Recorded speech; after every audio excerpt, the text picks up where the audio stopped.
Happy New Year, sports fans. It is Justin, Eric, and Kyle coming at you with a surprise Boys of Summer trade reaction pod.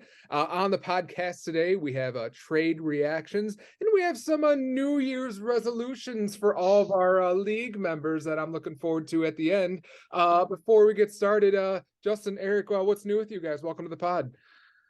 Nothing too much. Live from the COVID den. Finally got bit by the virus, so just hanging out here in the COVID den, and glad to be on the pod with you boys today. Yeah, Eric, how's married life? Oh, going good so far, man. Nothing's changed, which is I think a good thing. So, Yeah, yeah. But yeah, going good so far. Pretty fun. Enjoying our last few days of break before we got to go back to good old fun school teaching. In 10 words or less, we have three Cubs fans here. In 10 words or less, tell me how you feel about the Cubs off season so far. Oh, since we're doing so many grades today, I'd say B plus. I like the moves, not trying to think how many words I've used here. Not overspending budget yet, which I'm happy about. Okay. Ooh, happy about mine would be B, 87 wins. Yeah, I'd kind of go B plus too. Intelligent spending. Should spend more. My thing is, if we would have got Senga over Tyone, I would have probably given it an A. Yeah, I agree with that. Agree with that. And he cost less. He did. About the same. Yeah. I feel really good right now about missing out on Correa. Yeah. I don't know what's going on with that leg thing, man, but I want nothing to do with it for 13 or 12 years. No. You got to wonder, like, how many like millions of dollars is that going to cost him? Because I mean, if you're Correa, I would be stingy too. I'd be like, wow, I just was about to get 300 million. If they're trying to cut it in half to like 5 years, 150, you're missing out on like 150 million dollars. Like that's a lot of money. I would do like 35 million for 4 or 5 years. Yeah. Oh yeah. But the thing is, he won't though, because he just got guaranteed a $300 million deal. He doesn't want to cut down to 120, 150. Yeah. He's saying screw that. But if he's believes in his legs, then in 5 years he's gonna still be able to sign another contract, overpay him now, 35 million a year, and then pay him more later. Yeah, maybe he doesn't have faith in that knee. Who knows? Cashing that bread now. So we'll dive into the deep end here, into tying for the largest trade in Boys of Summer history, a 3-team, 12-player trade. We had another 3-team, 12-player trade last year. Was it also you, me, and Tyler, Justin? It absolutely was. So only way we know how is to blow it up big. And for some of you that this might be hard to follow. So let me kind of let me draw this out for you how this worked. So this is a 3-team trade. Justin, he received Teoscar Hernandez. He received Yu Darvish. He received Jose Urquidy, Drew Rasmussen, and Reed Detmers. So 5 players going to Justin. For those players, he had to give up Ramon Laureano, Joe Ryan, Spencer Strider, and Luke Voit. My part of the deal is I gave up Teoscar Hernandez. I gave up Nolan Arenado, Yu Darvish, Clayton Kershaw, Juan Soto, and Jose Urquidy. So I gave up 6 players, and I got back Spencer Strider, Joe Ryan, and Ramon Laureano from Justin. And then Tyler got tied in. He took on the salaries of Nolan Arenado and Clayton Kershaw. And he also got Luke Voit. And he gave up Reed Detmers and Drew Rasmussen to Tyler. To Justin, excuse me. Eric, when you saw this trade go through, I know your head was probably spinning trying to figure out where he was going. But what was your instant reaction to kind of what you saw here? My instant reaction, obviously, when you go to the transaction screen, you can't see salary. So until you really like start breaking it down that way, my initial reaction was, wow, did Kyle give up a lot of big names? Like a lot of big names. I mean, you're Arenado, Darvish, Kershaw, Soto. Now I know some of the contracts off the top of my head, but I mean those are without question the best players in the deal are all coming from. I mean, Strider, sure, but the big names are literally all coming from your team. Yeah. Well, you would even argue that probably Yu Darvish is probably still a better player than Spencer Strider at this point in time. Yeah, you could argue that. They project to be next year, and based on what the innings that they'll throw. So Justin, you're here. So tell me your logic and what went into you wanting to make such a deal like this. Well, there's a couple thoughts that crossed my mind. The first was how much talent is really going to be out there in the auction draft this year. Kind And I of know big. that's something that you and Eric have talked about quite extensively. I felt really good about getting Harper back from Eric last year in that Mookie deal. But now that Harper is going to be out until sounds like the All-Star break, I can't really justify spending $45 on a player that's going to be on my bench for, over half the season. So I knew I needed a big name and a big bat back, which is how Juan Soto came into that.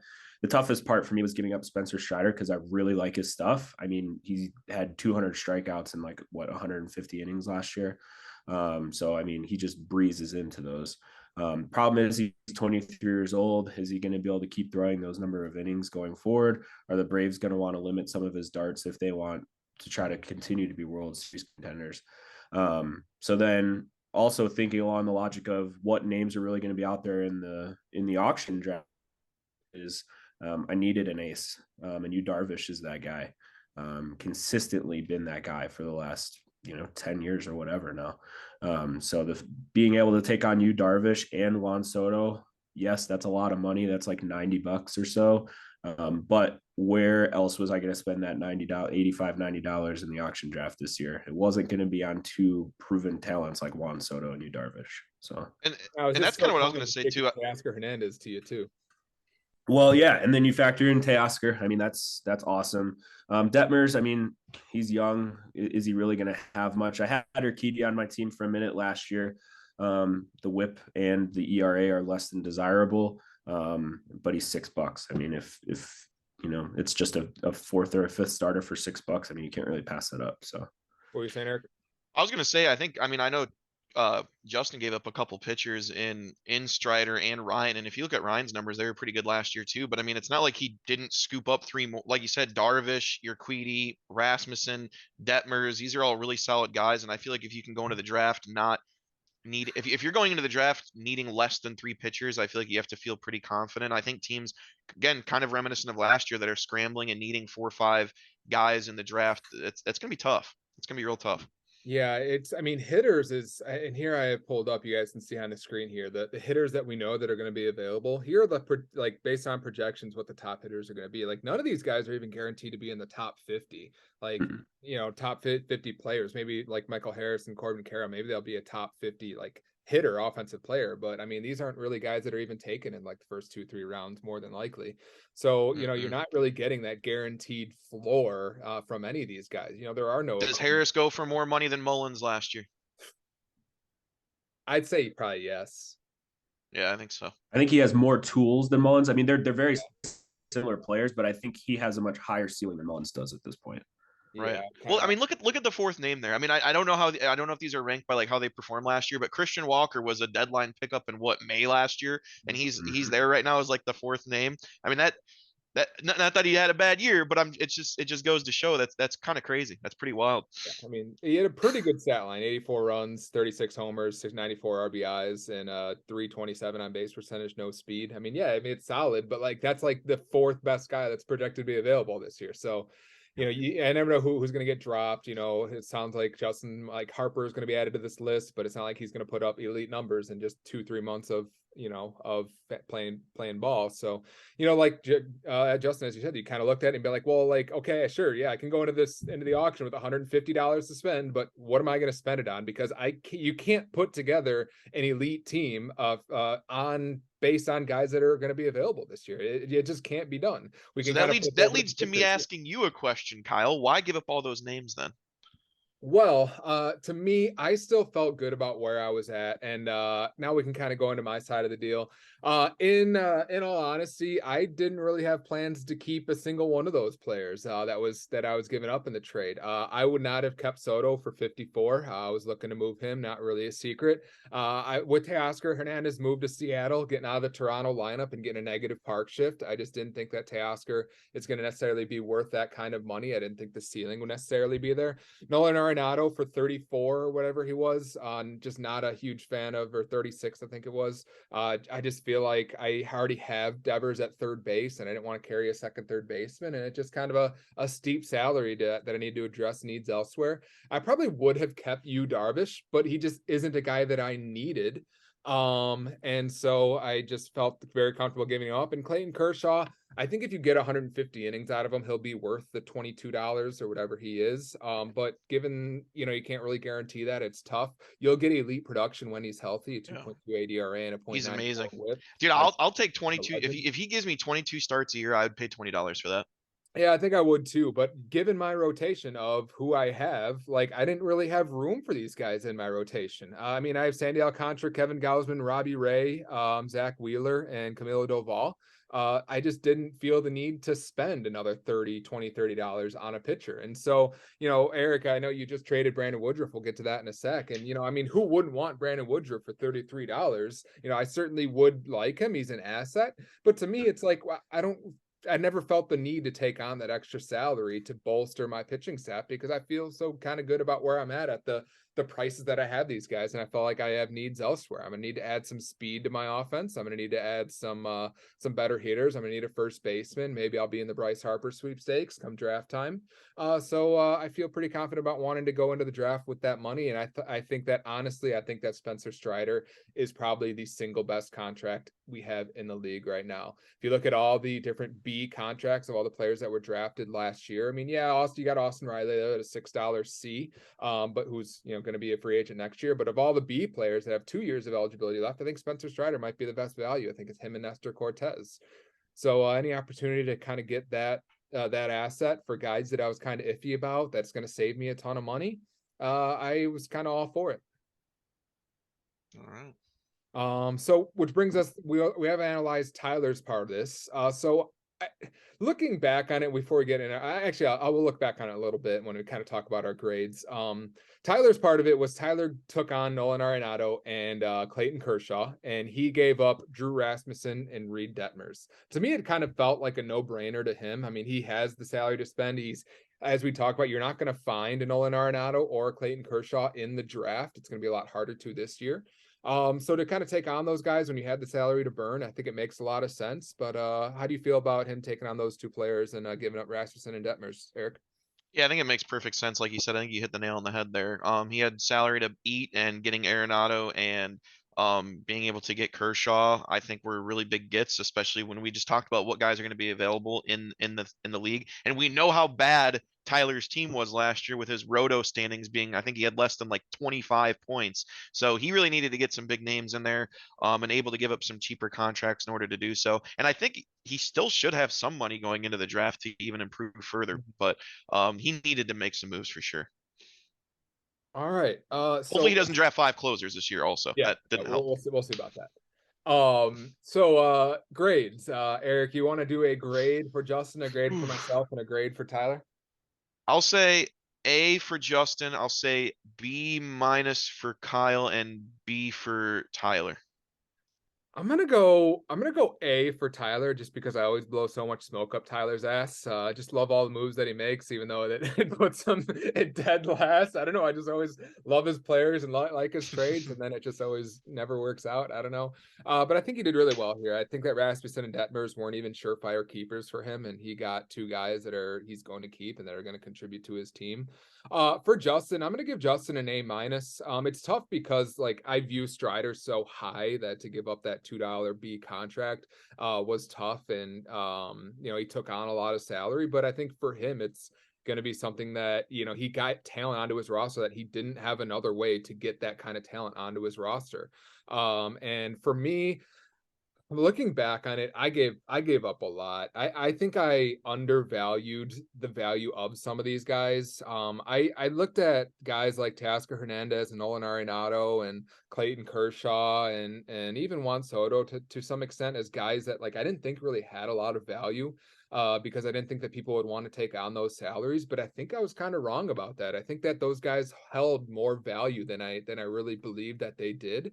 So I think in a way, I really didn't realize kind of what I had in some of my assets and could have probably got more from it. And if I could do it over again, I think we probably would have just cut Tyler out. And I think we probably could have done this easier and not have to give up as much stuff if we just had done this as a 2-team trade, you and I, Justin. But trying to get all fancy with it, man. Come on now. I think there's a scenario where we could have just did Strider for Darvish and Soto and just call it good.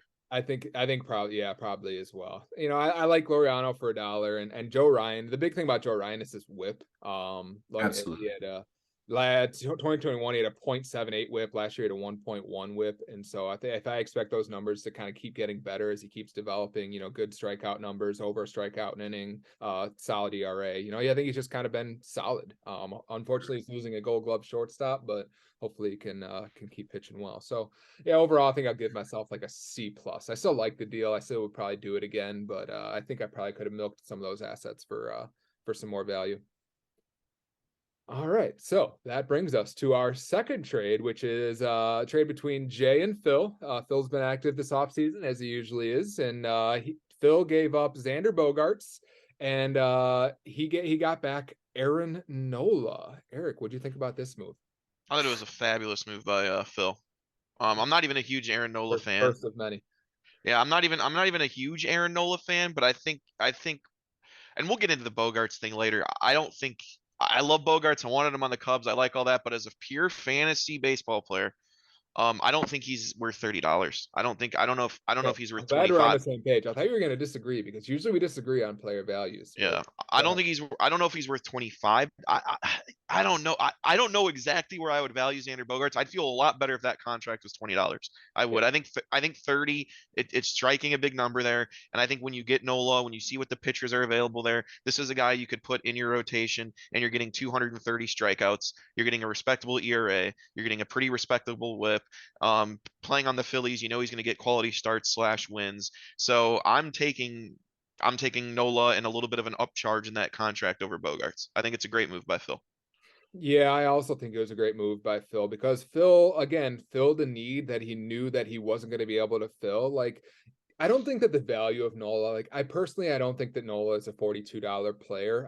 I personally would not keep Nola at 42 for the same reason I was very iffy about even keeping Yu Darvish at 31. Nola's a little bit better, which comes with a little bit more price. But I think if we look at what players have gone for, the most that anyone has ever paid for a pitcher is prime Garrett Cole for $44 2 years back.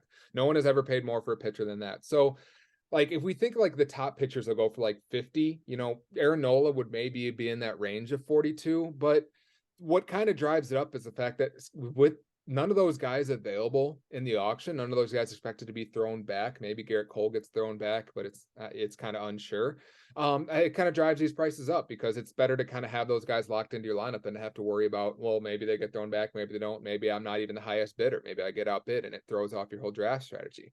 So Mhm. looking at Phil's rotation here, like he doesn't really have a whole lot of sure things, and he doesn't really have a lot of quality arms. I mean, Rodon, he pitched terrible when he got to New York last year, and he's got some injury concerns for 32. I don't even know if that's a surefire keeper, to be honest. And so he really had, last year he had an elite offense, probably the best offense we've ever seen Yeah. from the boys' summer history. He traded away a lot of pieces of those offense to get pitching, and the reason why he didn't win was because his pitching was a liability. And so he's addressing that. He's adding a guy that's going to be up there for the league in strikeouts. He's going to have solid ERA, solid whip. He's a top 10 pitcher, maybe top 12, somewhere in there. It was solid. And he gave up Xander Bogaerts, who, again, I agree with you, Eric, is not even in the keeper consideration for me. I don't know why you'd keep a shortstop who doesn't steal bases for over $30. So I'm going to show you guys this Yeah. resource here. You guys should know about it if you don't already, which is the Fangraphs auction calculator. You guys type Whoa, in all what's this? league details. All the league Is details this your here. cheat sheet, Kyle? Yeah, this is my cheat sheet. But like it, here I'll explain kind of like you guys obviously know what's going on here, what this is. It generates the auction values for everything. Now, this isn't necessarily 100% accurate because guys, obviously our Cubs get pushed up, our Sox get pushed up, and for all the keepers that we have, for every keeper that gets kept for a lower price, that leaves more money to spend for other players. So if I keep 5 guys for $1, that means my average on how much money I can spend on other players goes up. So instead of spending, like it says, $46 on Tatis, I could now spend $55 on Tatis because of the other values of my keepers. So by adding in good keepers, it drives the prices up. So you kind of can take it for a grain of salt, but it gives us kind of a ballpark of what these guys are worth, and it tends to be pretty accurate. One thing I did is I took the bench players and made it 0 because the bench players don't go towards our salary anyway. But if we look at the projected salaries, they seem pretty spot on to what these guys would typically go for. Maybe just a little less. Tatis 46, Bichette 31, Bobby Witt 30, Trey Turner 30. That seems pretty low for Trey Turner. Where the fuck is Bogarts? Exactly. He's all the way down at 12. Underneath Jesus. Correa, Willie Adames, Wander Franco, and here we are, Xander Bogaerts. He is projected to be a $19 player. So to me, like it never makes sense to me why you would keep somebody for that kind of money. Like it's like a negative $10 value. It's basically saying you could throw him back and get him for 19. Why would you keep him for 20? Or Oh, look who's above him too. Who's that guy?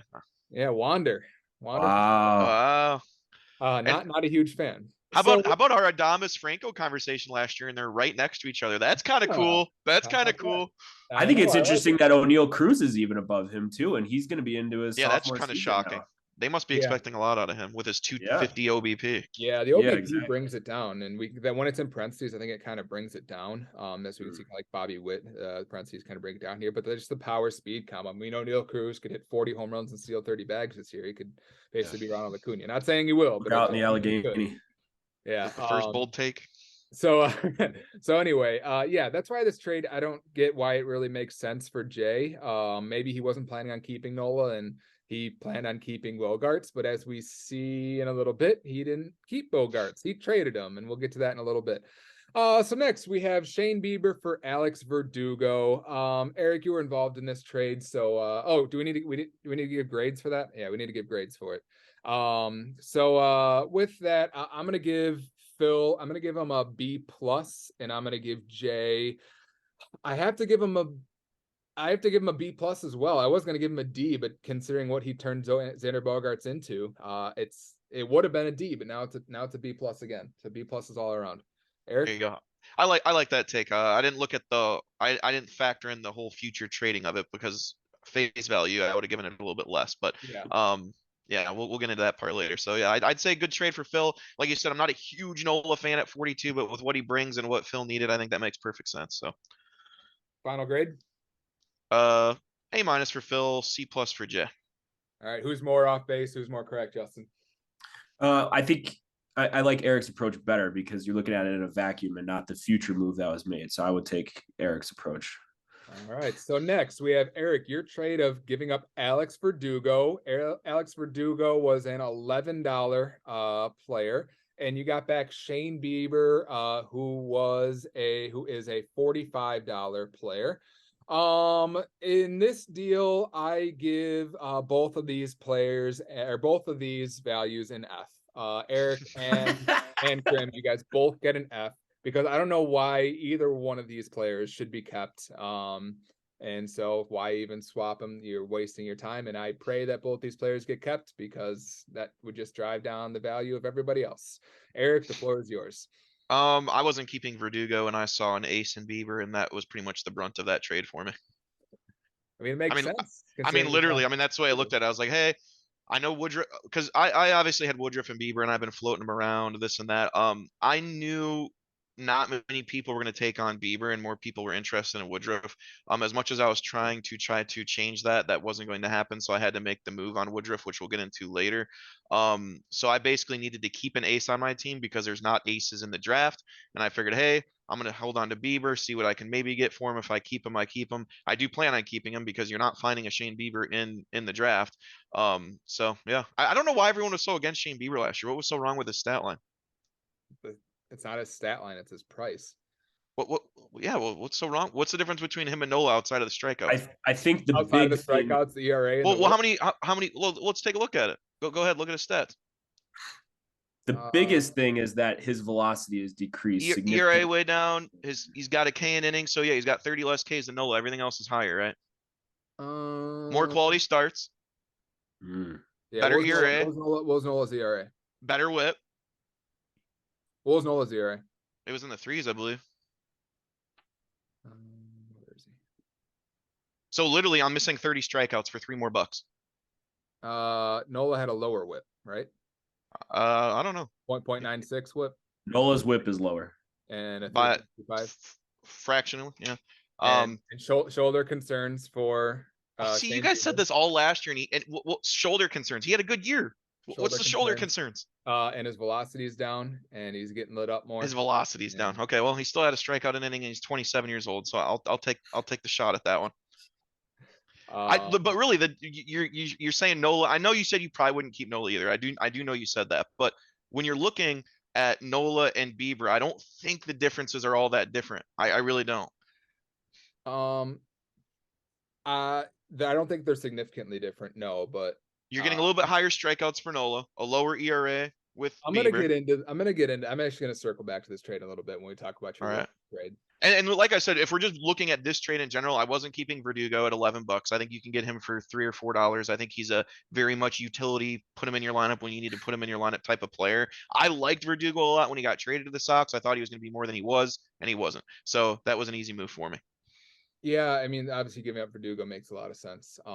Because he's not a keeper for 11. He doesn't really provide any fantasy value anymore, especially not for $11. I wouldn't keep him for more than one. But yeah, I mean, to me, it's always the opportunity cost. It's like if you throw back Shane Bieber, is he going to go for $60? Is he going to go for 50? Probably not. So if you were to throw him, get him back for 45, we talked about this ad nauseum, but like the opportunity cost of, if I were to throw back, for example, like if I were to take on Shane Bieber, it would mean throwing back Ramon Laureano. Ramon Laureano is a $1 guy. If I throw Ramon Laureano back, is he going to go for more than $1? Yeah, probably. It's probably going to go for $3, $4, $5, $6. Who knows?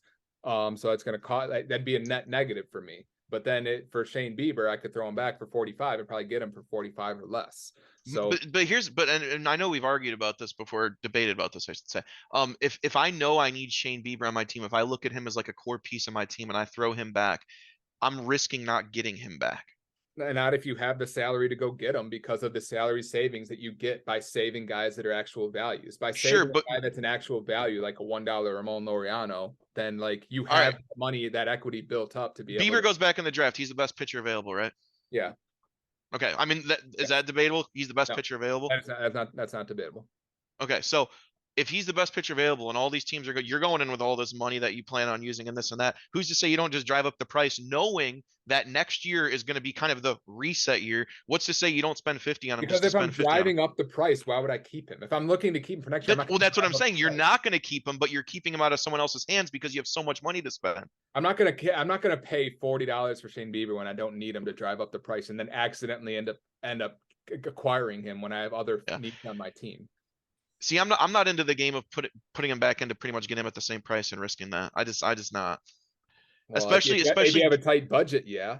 Especially, you only have $51 to spend, then yeah, you might play. Because if I strike out on Bieber and then I'm like, oh, I got this $45 to spend, and here's fucking Taylor Rogers or whatever, that I'm not like, it's just not worth it. Well, we're only in year 2 of the keeper, but we've never seen it be done. I mean, what was the most expensive player last year? $36 or Tatis 41?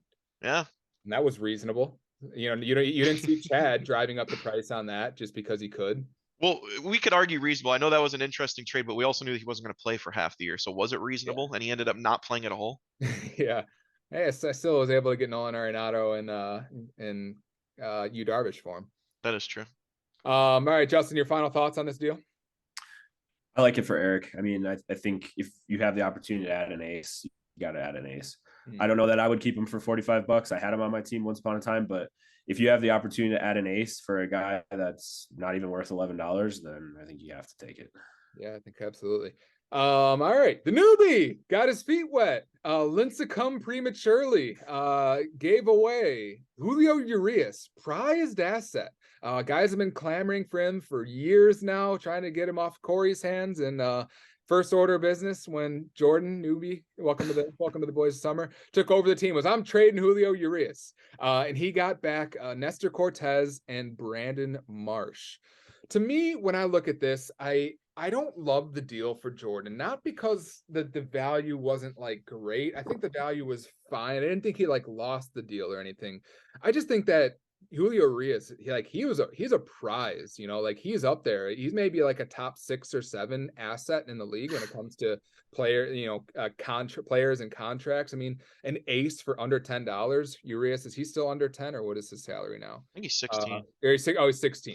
But still one of the top values, you know, for getting like a top 15, top 10 pitcher. I think he's actually projected to be like a top 8 pitcher for next year.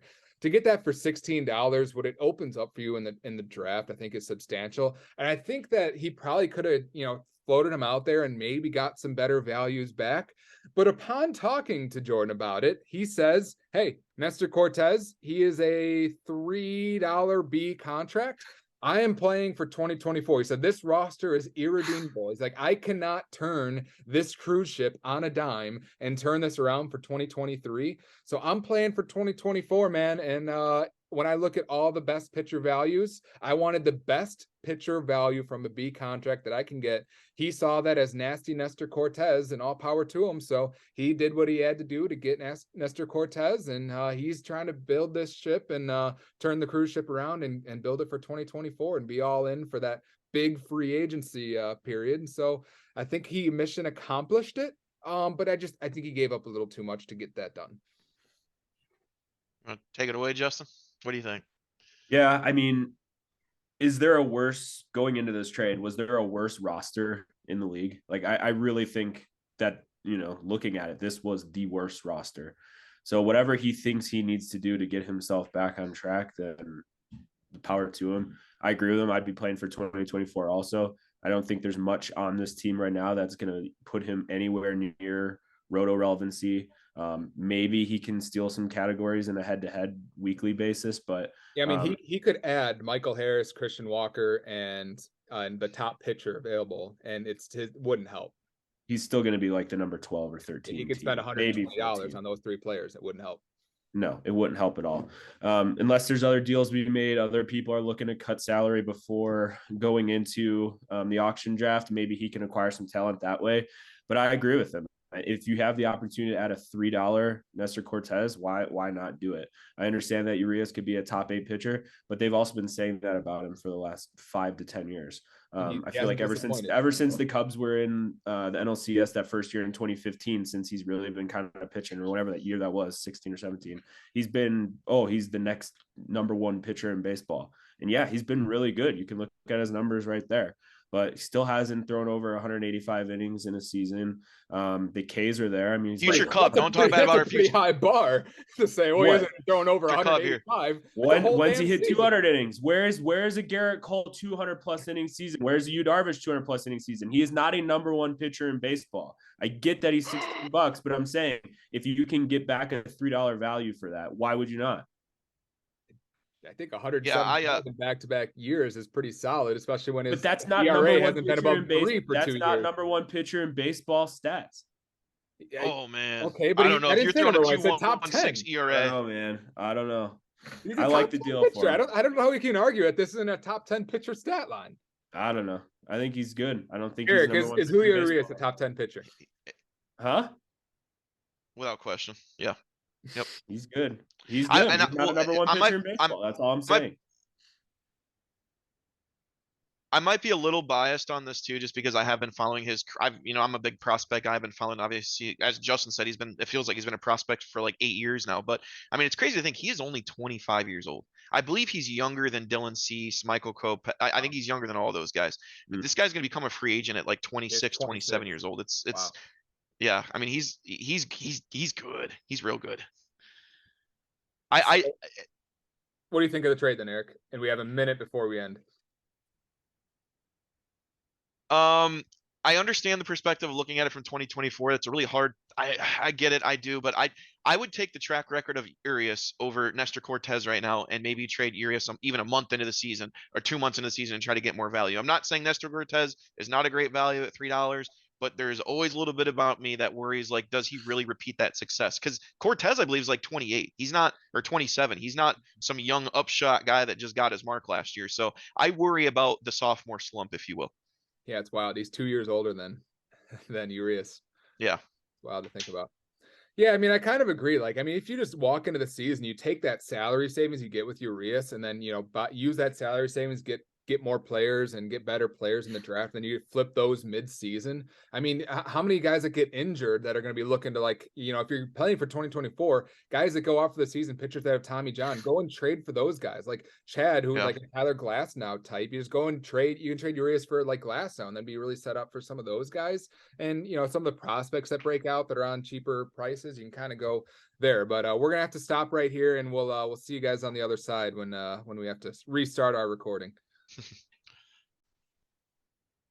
All right, so let's take a look at some of the other assets that Lincecum prematurely Jordan got back. He did get back Seiya Suzuki and Brandon Lau in the deal. Oh no, he gave up those two, excuse me. And then he got back Brandon Marsh. So again, it was almost kind of like he was giving up Suzuki and Lau, you know, unnecessarily when, you know, Urias, he's the prized asset. So, I mean, I love this trade for Tyler because I don't think that Cortez is necessarily like a sure thing either. He's certainly not a top 10 pitcher, even at his ceiling. And, you know, who knows what he's going to kind of be this year, especially pitching in Yankee Stadium. So, I mean, for Tyler to get Brandon Lau, I don't think Suzuki should probably be kept at his salary, but Brandon Lowe and Urias for Nestor Cortez, I don't think Marsh is a keeper either. I think that was a huge win for Tyler here. Anything else in this deal that you like or don't like, Eric? No, I mean, really, I look at it almost specifically as who do I like more, Urias and or Cortez, and I like Urias more. Now, obviously, from Jordan's standpoint, he's looking at it as the B contract because Urias is a C, I believe, right? Yeah. So that's really all I can really look at this trade and see significant points. I agree. I don't think Suzuki's a keeper at $25. I think that's a little too much, actually a little way too much. But yeah, I look at it simply as an upgrade of Urias from Cortez, and Jordan hopefully getting a keeper out of Cortez. Yep. All right. Any final thoughts, Justin? No, don't get it twisted. Tyler won this trade, but definitely if Jordan's trying to build for the future, I would like the Cortez contract is nice. So that's that. I'm gonna give Tyler I'm gonna give Tyler an A+ just because, you know, why not? And no, for real, like it makes complete perfect sense to me deal for him. So Tyler gets an A+, Jordan gets a C-. Usually I'm tougher on the newbies, but yeah, I thought that you could have milked Urias and Lau for more than what you got. Eric, And here's the thing too, the second the draft ends, now we've had C contract players before in waiver wires, right? Mm-hmm. This is the first time we're ever going to have C contract players that are superstars. I mean, studs, right? Yep. The second the draft ends, their salary does not matter. Yeah. I mean, literally, and that's why I've been hesitant to trade some of my big salary guys because I know the second that auction draft is over, Trout's $50 and Mookie's $51 salary immediately just like they don't matter. Mm-hmm. And anyone could. Basically, what I'm trying to say is their value is the highest possible the day after the draft before any games are played because there's still 162 games to be played. And now you can basically manage your roster any way you want without salary concerns. Mm-hmm. So I don't know. It's kind of interesting. It's tough, but it'll be interesting to see how it all shakes out. Let's see what old roster resource here, Fangraphs, has about what the projected salaries of Mookie and Trout should be. 44 and Mookie Betts all the way down at 40. So I'm basically I'm paying what $16 more than I should be. Oh fuck. We'll see how it works out for you. We'll see how it works and I'm actually out shocked that Trout's higher than Mookie, given the fact. I mean, I guess they don't take injury concerns into effect, but on base percentage weighs it very heavily. Well, I mean, Trout doesn't steal bases anymore. Yeah, true. Mookie didn't light the world on fire with this. No. But I almost feel safer, weirdly, having Mookie than Trout. Just because of track record and history. But yeah, I would. Yeah, I'd probably agree. But plays a lot more games too. I also wouldn't dare keep Mike Trout for $51. All right, final grade, Eric. I completely agree with you. I'd say A for Tyler and C- for Jordan there. All right, then we move on to this one yesterday, which was so interesting, which was Crimmy and Phil. Crimmy gave up Cedric Mullins, Randall Grichuk, and Austin Riley. He got back Jose Ramirez and Eric Lauer and Luis Urias. On paper, it's kind of tough to analyze because, you know, without knowing the contracts, maybe it makes a little bit more sense without the contracts, but with the contracts, I mean, I'm going to be honest, this is a real head scratcher for Crimmy. I mean, I hope that they went out to a nice restaurant beforehand, and maybe, you know, Phil ordered a nice bottle of wine, because I mean, I hope Crimmy at least got wine and dined before he got completely fucked by this trade. I don't understand why Crimmy was in no position to take on salary, and why he wanted Jose Ramirez. Plus, Austin Riley, I've mentioned his name twice already in this podcast as being a $6 C player, as like a top 20, top 25 fantasy player for $6. That is like maybe a top 3, top 4 fantasy asset in this league, and you're going to take on no other really good values in this deal. I mean, and even Randall Grichuk for $1, that's like a solid deal. I don't know why this makes any sense for Crimmy at all, to be honest. Maybe he's like, well, maybe I wanted to add Eric Lauer, but then he turned around and traded Pablo Lopez in the next deal. We're not even getting there yet. And so, like, I am so puzzled by what is going on here. Eric, make this make sense. I'll make the first one make sense. I don't think I can make the Lopez for Bogarts one make sense, but I don't hate this deal for Krim. Because here's the thing, if you're looking at the salaries, Riley's $6, Grichuk, you said's $1, right? Mm-hmm. So that's 7, and Mullins is 32, right? So we're talking $39. Okay. Yeah. Ramirez is 46, I think, right? 40, yes, I think. Yep, 46, 43. 43, Lauer's 4, Urias is 1, so that's 48. So we're talking $39 to $48. There's a $9 difference. Jose Ramirez is $9 better than Austin Riley, without a question. Mm-hmm.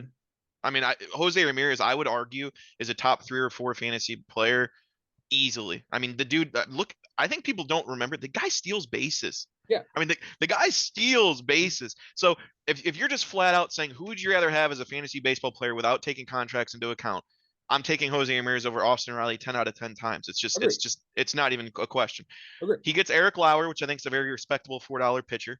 And he gets Urias at $1, who I think could be a breakout player in baseball this year. I really do. I think he's for $1, what he was able to do last year. He's 24 years old. I think he's got a lot going for him in that Brewers lineup. I don't hate this trade for Crimmy at all by any means, and I don't think he was planning on keeping Mullins.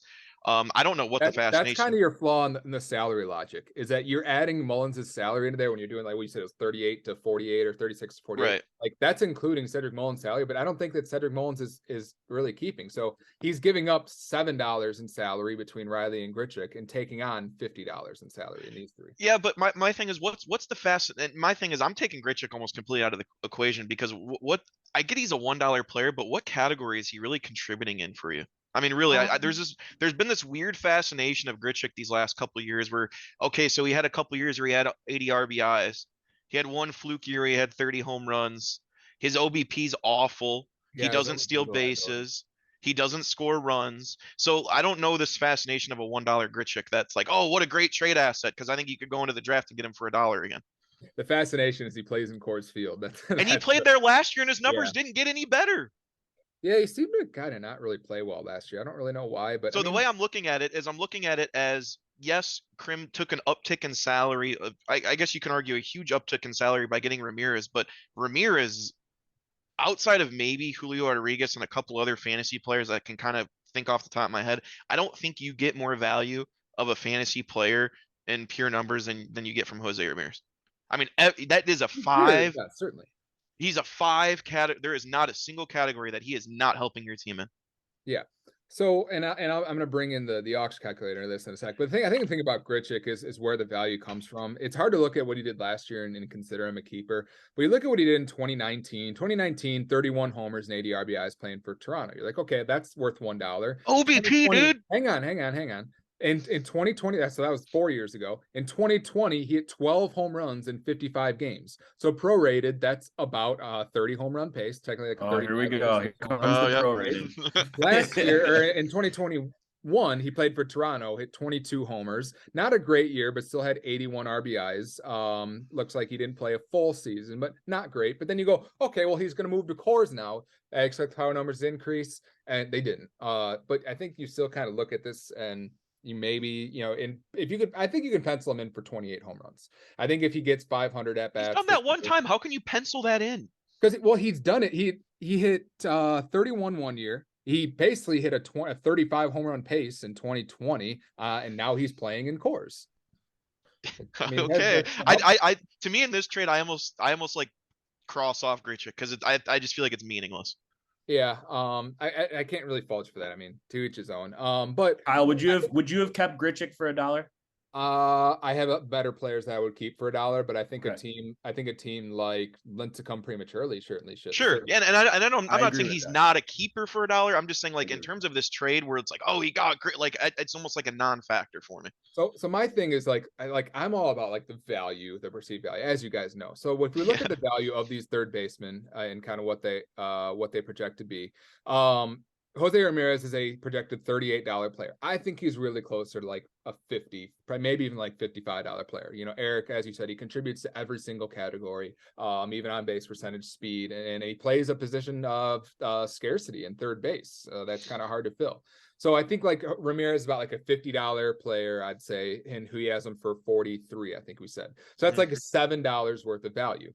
Austin Riley is a $32 player, 33. I'd probably say maybe closer to 40, who he has for 6. So that is $34 of value there. That he's getting in Riley. So $34 of value versus $7 of value. So where's that extra $30 being made up of value? I don't really see where that's coming in. Is Eric Lauer and Luis Urias make up $30 of value based on what their perceived value is and what their actual value is?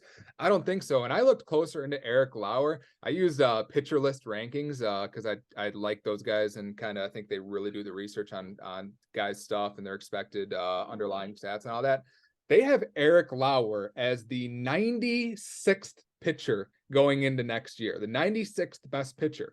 For what it's worth, if we all have 5 starters, 5 times 14, that is going to be 70 pitchers. That means that he is 26 spots out of a rotation spot based on where we are at in our league. So like, and Eric Lauer, it's not even like he's cheap either. I think he's what, 10? I think he's 4. 4? Okay, so he's 4. So like I mean, he's fine. I'd probably maybe keep him for 4, but like that's kind of even a stretch at that point. There's a lot better players you could keep for $4 than Eric Lauer. So I don't see it. I mean, he had guys lining up. There's 14 teams in this league that all want Austin Riley and would love to give up a bunch of assets for him. I just don't understand why. I just think it's a so low. I mean, I just think there's more to it. I think the salaries are significant. So I'm going to give Kermie a D here, and I'm going to give Phil. I have to give an A plus. I think that getting Austin Riley for Jose Ramirez is a guy that, you know, it wasn't really a secret, probably worst kept secret, that Phil was hesitant about keeping Jose Ramirez in the first place. He was looking to deal him. So to get Austin Riley and save all that money to be able to spend elsewhere, I think was a great achievement by him. Yeah. I don't know. I think it really, what this trade boils down to is how teams spend their money afterwards, right? I mean, really, because I think Krim gets the best player in the deal, as you've always said. Maybe not significantly, but I would argue significantly better. Phil's team is going to be so much more well-rounded now that he's going to have that extra money to spend on pitching. What pitching? There's pitching out there. And then that's what I'm saying. If Krim gets the upgrade, you said the same thing last year, and Justin Verlander and Shane McClanahan. Yeah. We'll see. Which leads us to our next one, right? Well, what's your grades, Eric? This is such a tough one to me because again, I think it has so much to do with how teams spend their money, and I think the next trade irritates me enough where it automatically makes me want to say that Krim got the worst end of this, but I could totally see Krim's perspective. I don't think this was a railing by any means of Phil to Krim. I would say I'm going to give it a B flat for both, and I'm curious how they use that money in the draft. Justin, who made the better argument? I've thought about this one a lot since it happened. I think I'm going to trend more towards Eric right now. I really like Austin Riley. I think Jose Ramirez is a great player too. I don't know. The question marks for me is Cedric Mullins for $33, and I don't know if Grichuk's even a keeper at this point. So, because it's Mullins. Mullins is a tough one too, because I think we all agreed that 32. We were surprised he went so low last year, and hopefully he's on the team's better, this and that, all that. But if he doesn't get those steals, his stat line last year I don't think is anywhere. 2-category producer. Yeah. He's a liability in RBIs. And if he only hits 16 home runs, he's a below average home runs. He's a liability in RBIs. On base percentage, he hurt you. So Yep. really, he's only helping you in stolen bases at 34. And he didn't even score 90 runs. So Yeah. like if like that, he's supposed to be like a run. He hit leadoff last year for the entire year, and he played 156 games. So like, how is he magically going to just score more runs? Because he's already in the most optimal spot, playing a massive amount of games. And he didn't like he should have 110 runs scored hitting Yeah. leadoff. Well, he'll have a full season of Adley Rushman hitting behind him, which will help. Yeah, he had Damn half right. a season of Adley Rushman last year, and I think that 311 or 318 on base percentage had something to do with that. Yeah.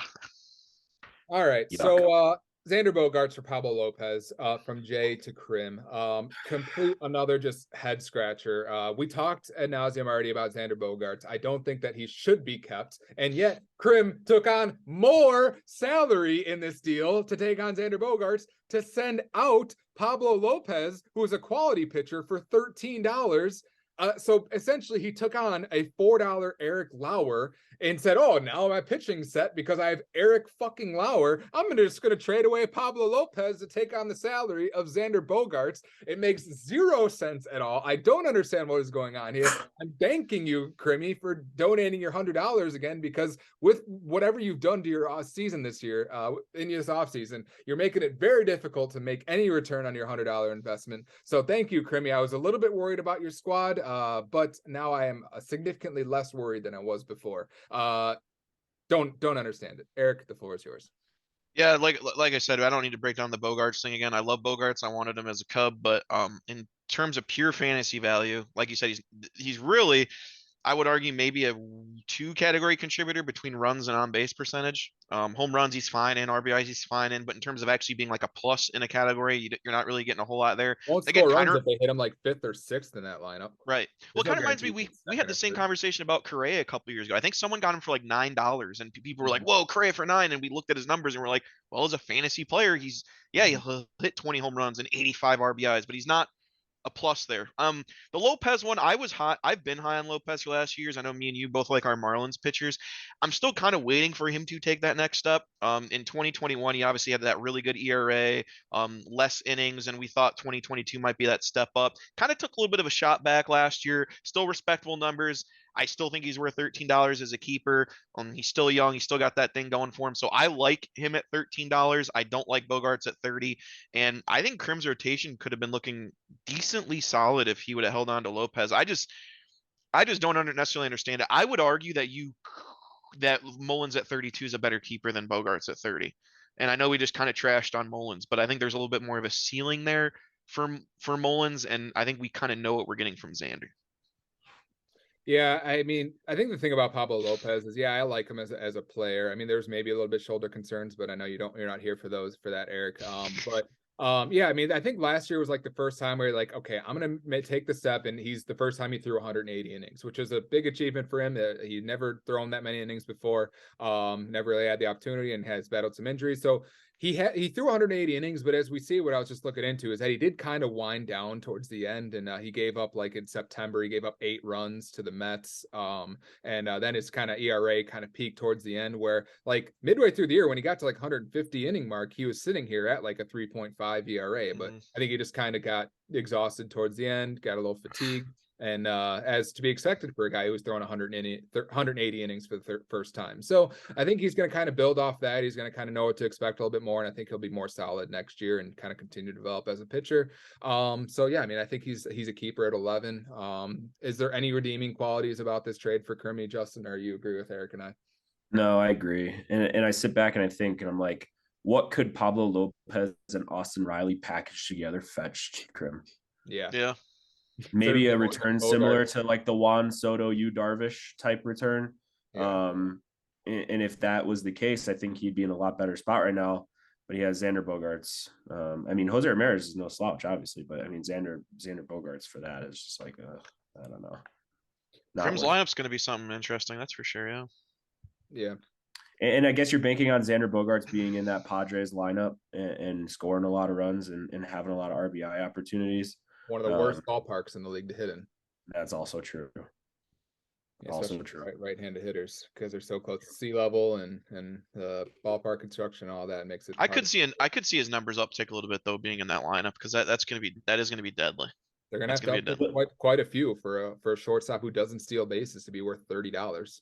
And that's the thing too. I'm usually the last one to squabble about like $5 or $6 here and there, but I feel like this trade would look so much better if that 30 was a 20. If you could tell me like a $20 Bogarts is being traded for a $13 Lopez, I could argue, okay, I think there's a scarcity of pitching, but you want the bat. I could argue that, but 30 is a hefty price tag when you're looking at what some other guys are going for. Um, F for Krim, and A plus for Jay. I'll side by that. Yeah. I don't have anything to argue there. Yeah, I mean, you got rid of a player that shouldn't have been kept for a surefire keeper. I don't know how to grade it any other Well, way. here's another thing. He's got Lindor on his. How much is Lindor? Is he 36, 41? 41. 40 41. I think he's 41.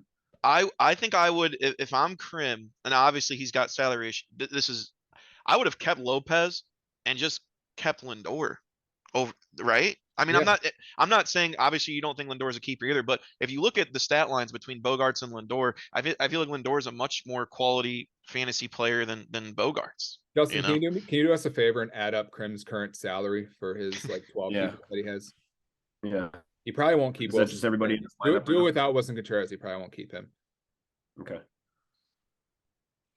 And then we're gonna move on to I think our he's keeping it last Wilson trade. Contreras. I think Wilson Contreras is Is he probably really?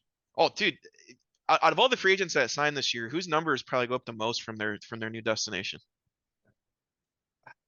Willie, right? I think Cubs fans are gonna hate this year because I think Wait, Wilson. I think Wilson Contreras might have the best year of his career this year. I tend to agree with that. So you're talking everybody in his lineup minus Wilson Contreras? What's it with Wilson Contreras? With Wilson, it says at the bottom of that screen on his team, so it's 280 right now with Wilson Contreras. So if he You doesn't, can't keep him. yeah, No, I think Lindor is the odd man out. That would make me so happy for all this to happen and him not to keep Lindor after all his shit talking. But I mean, their numbers are right there. They're projected numbers, right? You're looking at Bogarts, you're looking at Lindor for $11 extra. You're getting 10 more steals, 25 more RBIs, 8 more home runs, 20 more runs for $11. I mean, right? So that's where the head scratching happens. Hold on to Lopez, keep Lindor. Yeah, it's exactly. So yeah, if he ends up dropping Lindor, then this makes even less sense. Yeah, I for 100 reasons this makes no sense. Our last trade, which is Eric. You quietly, loudly shopped Brandon Woodruff to just about everyone. Yep. Well, I tried. It wasn't necessarily. I knew Woodruff was the only one that was going to get it done. It was a little bit of I love Woodruff, I do, but it was a time. Yeah, and you got back a $3 Patrick Sandoval. Yes. You passed up quite a you did a lot of digging. You had some suitors, you had some teams interested. Nobody really wanted to pony up for Woodruff. No, they didn't. So how'd you finally settle? What do you see in Sandoval? Why Sandoval? I had to get under the salary. I had to. I was full bent on going in with everybody, and there was even part of me. It's like, man, do I just like going with 11 keepers and not keep like some? We're in December, right? The draft is still 3 months away, right?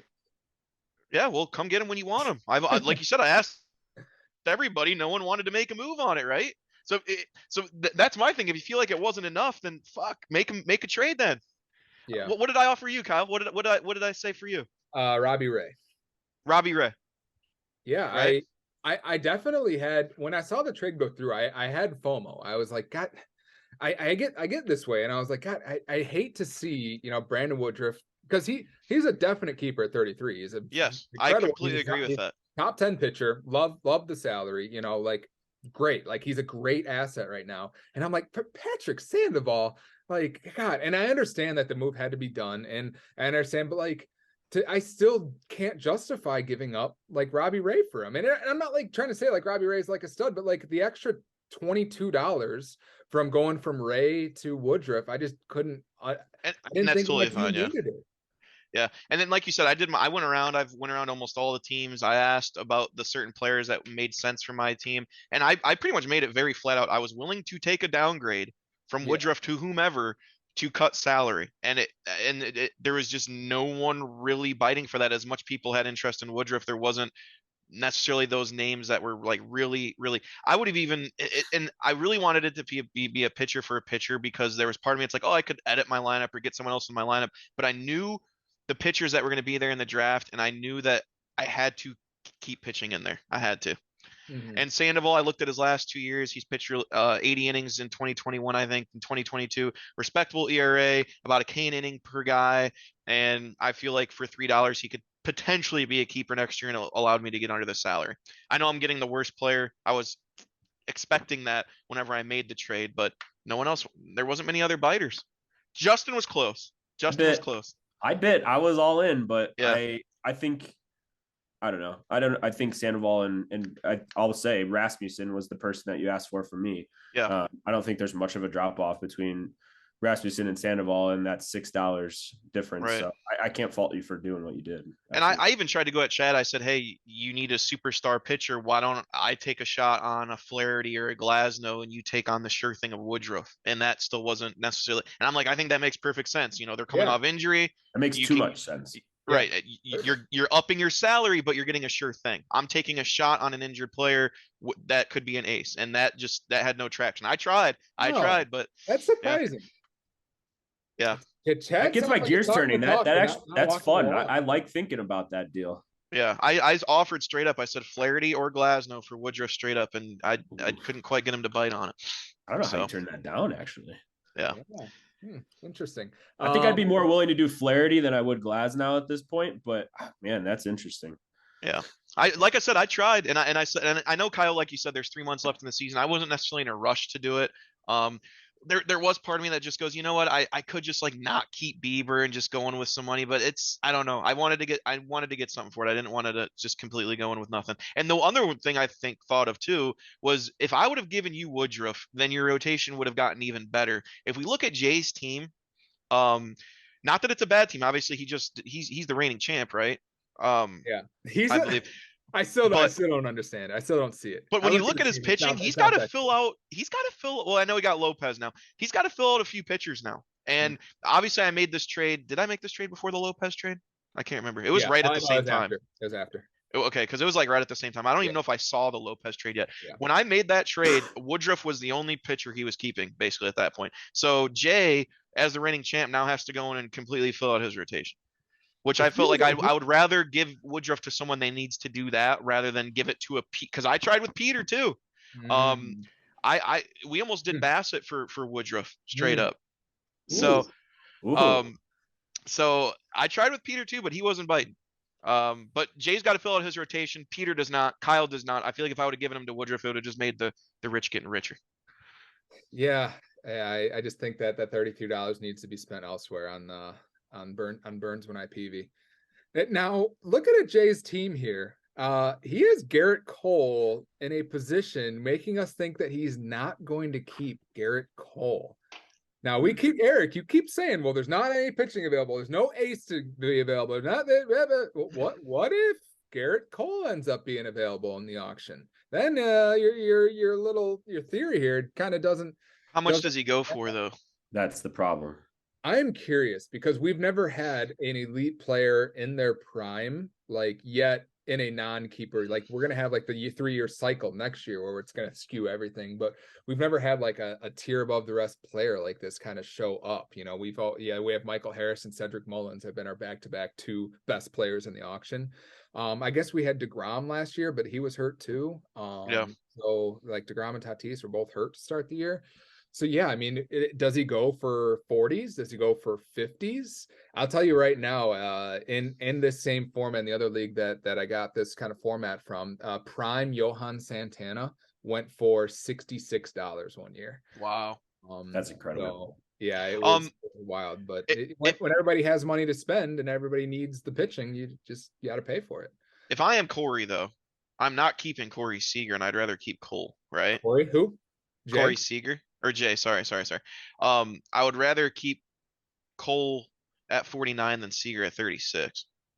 Yeah, just for the position. And I love Corey Seager. I've always been a big Corey Seager fan, but that on base percentage last year, for him being such a great on base percentage guy throughout his career, that kind of scared me a little bit last year. They added what side they bat on. They put a little arrow here, so he bats lefty, bats righty. Interesting. It's important, That's Kyle. cool. I don't know if you know that. Not important to fantasy, but doesn't change. My overall thoughts on this deal. Oh, that's not what I want. Is Eric, I really don't. I understand where you're coming from here of why you needed it to cut under the salary, but that makes the Shane Bieber trade make no sense. We got about 10 minutes here before we have to end another recording. The Shane Bieber, why would you take on Shane Bieber's $45 salary just to trade away the better pitcher who was also cheaper in Brandon Woodruff to take on Patrick Sandoval? That part of it doesn't make sense. And I understand you're like, well, I didn't really give up anything to get Shane Bieber. And, you know, and so I'll still take him. But like the whole thing of like, why even take on Shane Bieber, you know, just to get rid of Brandon Woodruff? That doesn't make any sense to me. Well, I knew I had to give up one of the big contracts, and Woodruff was the guy that everyone was going after, or attempting to go after. And honestly, again, when you look at the numbers, they're not. I mean, here's what Woodruff has. Woodruff has the strikeouts over Bieber, and that's about it. ERA's close, WHIP's close, but Woodruff also pitched 150 innings last year. He missed about 5-6 starts, so I don't know. I mean, I look at him as pretty closely. I agree. Woodruff is a better value at 33. He's more of a keeper at 33 than Bieber is at 45. But I had to do something, and I wasn't going to just let Betts or Trout walk to free up salary. The only other option was, like you said, basically not to keep Bieber and let that money go back in. That was really my plan B if I couldn't make a trade happen. Yeah. All right. Well, we got about 8.5 minutes left. I do have some New Year's resolutions for all of you that have stuck with us this far. For all 14 teams, you guys feel free to chime in if you'd like to add anything or elaborate a little bit on any of these. So let's start with Chad. Chad, your New Year's resolution is to be relevant for the first time ever in the Boys of Summer.